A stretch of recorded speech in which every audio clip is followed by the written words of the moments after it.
大家好，我是雷亚。双人成行的续作《双影奇境》马上就要发售了。从去年 TGA 公布预告开始，我就抱着比较高的期待。而现在提前通关过后，我只想说，太好玩了，太疯狂了。这个疯狂指的不是剧情设定，而是游戏的玩法实在太丰富了。如果说前作《双人成行》是制作人的创意爆发的话，那么这次的《双影奇境》几乎已经是制作人在奢侈的浪费创意了。每个大关、每个小关都有着完全不同的主题和玩法机制，同时还致敬了大量经典的游戏和电影 IP， 让人全程保持新鲜感。这次跟我一起搭档通关的人是好姐妹子宇，我们两个都自认玩过不少游戏了，但在打双影奇境的时候，还是忍不住一直惊喜的叫唤：这原来可以这样解啊！这不是那个的彩蛋吗？哇哦，这个也太可爱了！几乎每隔几分钟都有新东西可以让我们会心一笑。Really？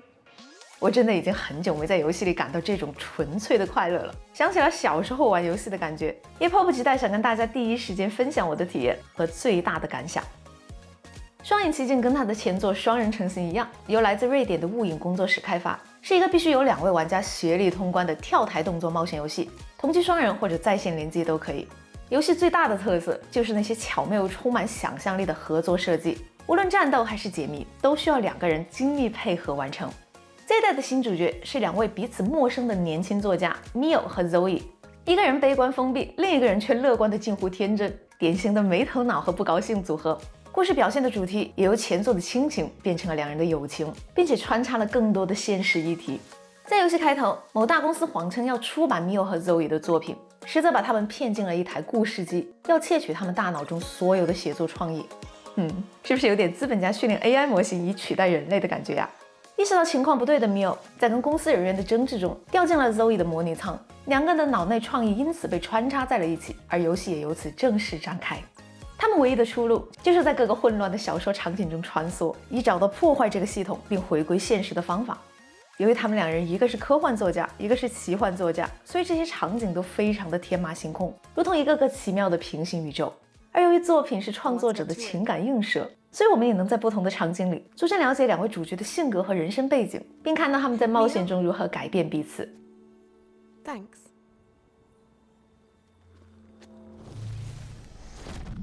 游戏的内容由不同的主线大关卡和支线小关卡组成，全部打完大概要15个小时左右，而所有打通过一次的关卡都可以在主选单里随时选关重玩，玩家可以按喜好重温任意部分，也不用担心会错过什么内容。其中的主线大关都有完整的世界观设定，流程也相对较长，像是庞大的赛博朋克都市、童话般的奇幻森林国度等等，肉眼可见的经费充足。也是嘛，前作《双人成行》可是卖了2000万份的年度游戏，这次制作组当然可以放开手脚大干一场了。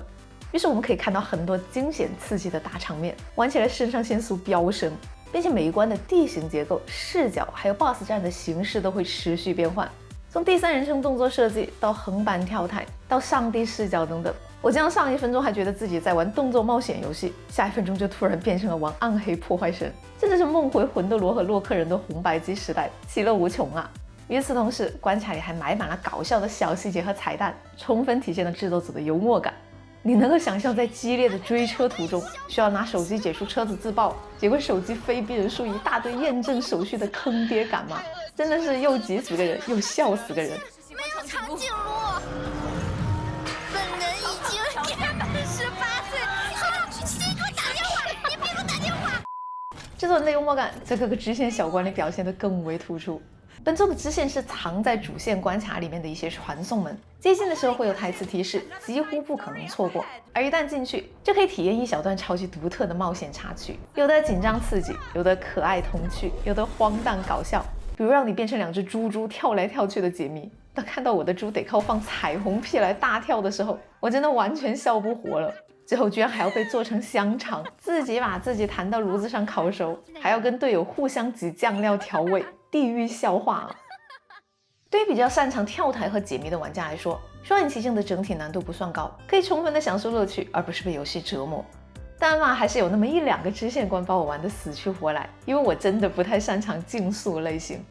游戏的核心操作跟前作一样简单明了，就是冲刺和跳跃2个基本按键，靠这2个键就能实现2段跳、贴墙跑、空中突进等等跑酷动作，很好上手。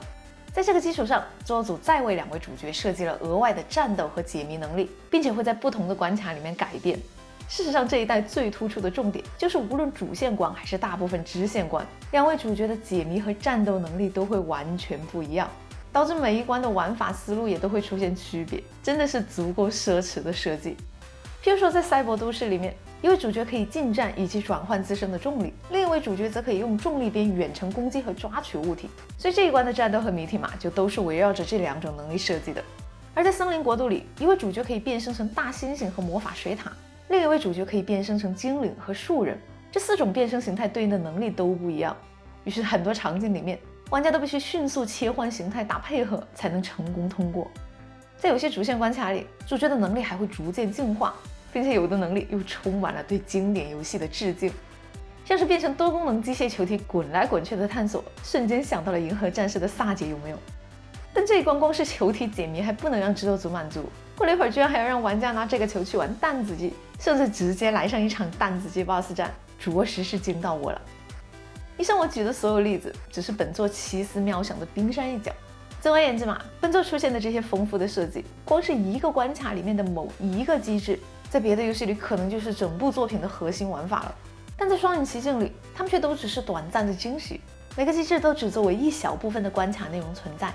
正如游戏主创 Joseph 在一篇采访中所说，有趣的点子嘛，就是要只用一次才更有冲击力。他希望每个机制的出现都能给玩家带来惊喜，都是一次令人兴奋的新体验，而不是靠重复利用来填充游戏时长，让玩家逐渐产生厌倦。相应的，本作也不会有任何 DLC， 所有的精华都会在游戏本体里呈现给大家。Joseph 这个奢侈的设计理念，简直是在挑战现今的游戏行业，不愧是在 TGA 上对着权威爆粗口的男银。毕竟这是个主流业界大多追求可持续长线运营的时代，而他却依然坚持把所有精彩的东西都一次性给出来，不得不说一声佩服。更难得的是，双影奇境并没有因为要素过多而迷失方向。我玩下来觉得，它也并不是在一味的堆砌各种不同游戏的机制，而是在一个已经很扎实的前作框架里面，进行了上百次微小的创新，最后出来了一种既熟悉又满是惊喜的效果。在游戏业高度发达、高度商业化的今天，我们会经常看到玩法单一的大作，或是存在一些华而不实的噱头设计的游戏。很多游戏的前期宣传看上去野心巨大，最终却都令人失望。但是双影奇境完全没有这些问题，它在预告片里展现的野心，在成品里都确实的完成了，从头到尾稳定优秀发挥。它不是那种超大体量的单机大作，也不是那种运营型的多人竞技游戏。事实上，它就是一个合家欢定位的家庭游戏，但却又远远不止于此。这么丰富的玩法机制，这么多致敬经典的设计和细节，让那些喜爱游戏文化的新老玩家和硬核玩家同样能获得很大乐趣。虽然今年是个游戏大年，会有很多厉害的大 IP 推出新作，但我觉得双影奇境也绝对够格在今年第一梯队里面占个位置。但凡你是个可以接受双人合作和跳台解谜的玩家，我就真心向你推荐这个游戏，因为我真心觉得错过这样的快乐会很可惜。好啦，今天的新游戏分享就聊到这里，希望能对大家有所帮助，也希望雾影工作室的下一个项目能带给我们更多惊喜。如果喜欢本期节目，也别忘了点赞转发支持一下我噻。我是莉亚，我们下次再见啦。